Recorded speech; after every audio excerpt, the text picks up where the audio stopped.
Étape numéro 1, je fais mon axe 1 qui est l'axe horizontal. Ne pas oublier de mettre la flèche pour indiquer le sens de l'axe. L'axe 2, l'axe vertical.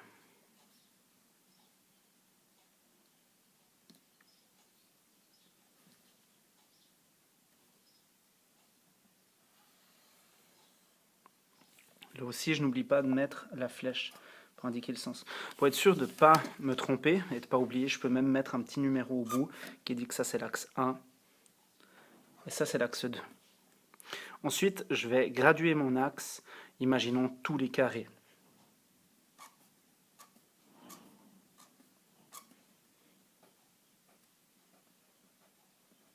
Etc.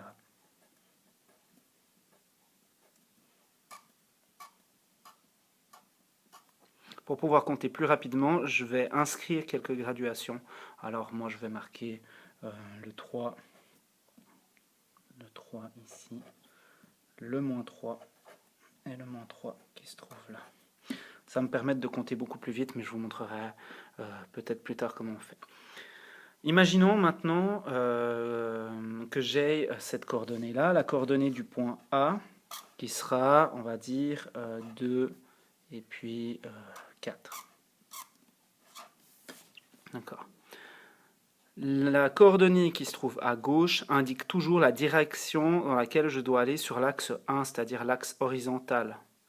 Et la coordonnée de droite indique toujours la direction dans laquelle je vais sur l'axe vertical, c'est-à-dire l'axe 2. Donc, si j'ai un nombre positif, ça veut dire que je vais aller dans le sens de la flèche. Si j'ai un nombre négatif, c'est-à-dire avec un moins devant, je vais aller dans le sens contraire de la flèche. Alors là, je vais aller dans le sens de la flèche de 2 cases, ou plutôt 2 croisements si on veut. Alors, on va imaginer par exemple un funambule qui marcherait sur un réseau de fils pour pouvoir trouver nos points.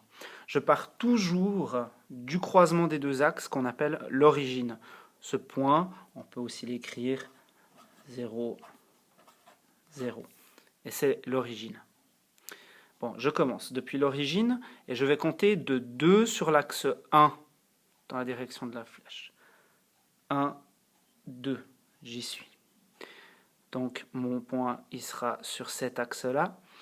Et puis 4 dans le sens de l'axe 2. Donc je recommence.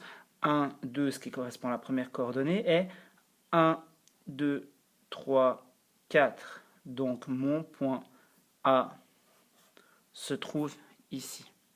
Vous avez vu que j'ai fait des petits points en comptant. Donc je ne fais pas ça de tête.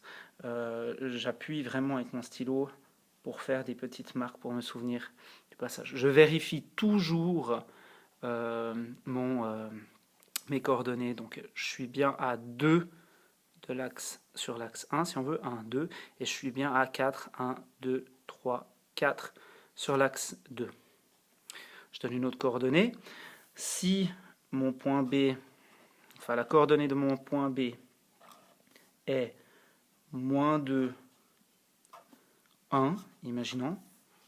Je rappelle, la première coordonnée montre l'axe 1, la deuxième coordonnée montre l'axe 2. Donc je vais aller de 2, mais comme j'ai un signe négatif dans le sens inverse de la direction de mon axe, de la flèche, donc 2, 1, 2, et puis 1 au-dessus, donc là. Mon point sera juste là. Donc c'est le point B.